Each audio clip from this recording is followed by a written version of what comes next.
યુએસસીઆઈએસ દ્વારા જાહેર કરવામાં આવેલા જાન્યુઆરી 2025ના વિઝા બુલેટિનમાં ભારતીયોને સામાન્ય રાહત પહોંચે તેવા સમાચાર આવ્યા છે. આ બુલેટિન અનુસાર એમ્પ્લોયમેન્ટ બેઝડ કેટેગરીમાં આ વખતે ઘટાડો થયો છે, જેમાં EB2 કેટેગરીનું વેઇટિંગ હવે 2 મહિના ઘટીને ઓક્ટોબર 2012 સુધી પહોંચ્યું છે. મતલબ કે ઓક્ટોબર 2012 સુધીમાં મૂકવામાં આવેલી ગ્રીન કાર્ડની ફાઇલ્સ હવે ઓપન થઈ રહી છે.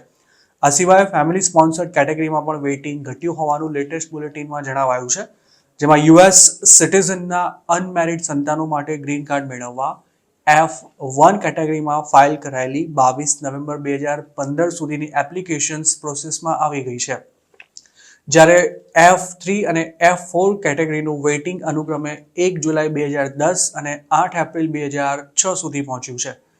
F3 કેટેગરીમાં અમેરિકન સિટીઝન્સના મેરિડ સંતાનો યુએસનું ગ્રીન કાર્ડ મેળવી શકે છે, જ્યારે F4 કેટેગરીમાં યુએસ સિટીઝન્સના સગા ભાઈ બહેનો ગ્રીન કાર્ડ મેળવવાને પાત્ર ઠરે છે. પરંતુ આ જ કેટેગરીમાં સૌથી વધારે વેઇટિંગ પણ ચાલી રહ્યું છે. F4 કેટેગરીમાં જેમણે છેક 8 એપ્રિલ 2006 કે તેથી પહેલા ફાઇલ મૂકી હતી, તેમનો નંબર હવે આવ્યો છે. ઇન્ડિયન્સ માટે ફેમિલી સ્પોન્સરશિપની F2A કેટેગરીના વેઇટિંગમાં પણ સામાન્ય ઘટાડો થયો છે. આ કેટેગરીમાં ગ્રીન કાર્ડ હોલ્ડર 21 વર્ષથી ઓછી વય ધરાવતા પોતાના અનમેરિડ સંતાનોને યુએસ બોલાવી શકે છે. લેટેસ્ટ અપડેટ અનુસાર ઇન્ડિયન્સ માટે તેનું વેઇટિંગ હાલ 1 જાન્યુઆરી 2022 સુધી પહોંચ્યું છે. એટલે કે આ કેટેગરીમાં 2 વર્ષ પહેલા જેમણે ફાઇલો મૂકી હતી તેમનો નંબર હવે લાગ્યો છે.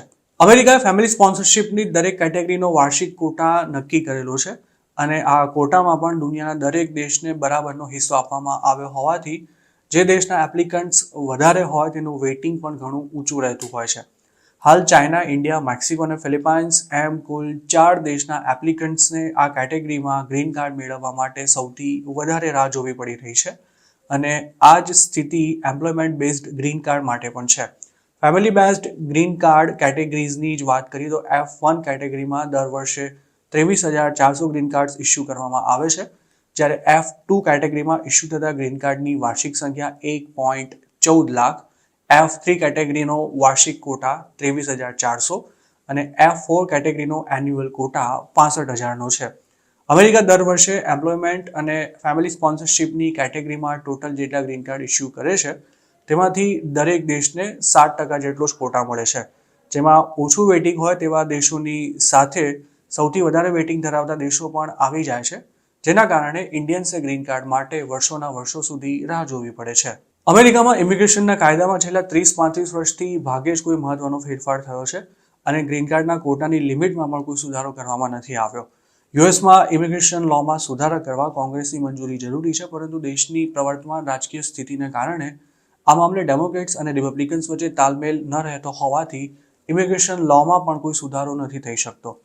અમેરિકાના ઘણા સાંસદોએ ગ્રીન કાર્ડના કોટામાં ફેરફાર કરવા તેમજ ઇન્ડિયન્સને તેના માટે ઓછી રાહ જોવી પડે તેવા સુધારા કરવા માટે અનેક બિલ્સ રજૂ કર્યા છે, પરંતુ આ તમામ બિલ્સનું અત્યાર સુધી બાળમરણ જ થયું છે. 20 જાન્યુઆરી 2025ના રોજ અમેરિકાના પ્રેસિડેન્ટ બનનારા ડોનાલ્ડ ટ્રમ્પે પોતે લીગલ ઇમિગ્રન્ટ્સને આવકારે છે તેવા ભૂતકાળમાં દાવા તો ઘણા કર્યા છે, પરંતુ ટ્રમ્પે પોતાની પહેલી ટર્મમાં આવા લોકોનું અમેરિકા આવવાનું આસાન થાય તેવા એક પણ પ્રયાસ નહોતા કર્યા. ઉલટાનું તેમની ઇમિગ્રેશન પોલિસી ખૂબ જ કડક હોવાથી ગ્રીન કાર્ડની અલગ અલગ કેટેગરીઝમાં વેઇટિંગ વધ્યું હતું અને આ સ્થિતિમાં આજે પણ કોઈ ફેર નથી પડ્યો. ટ્રમ્પની બીજી ટર્મ દરમિયાન પણ તેમનું કદાચ વધારે ફોકસ માસ ડિપોર્ટેશન પર જવાનું હોવાથી લીગલી યુએસ જતા લોકોને કોઈ રાહત મળે તેવી શક્યતા લગભગ ના બરાબર છે.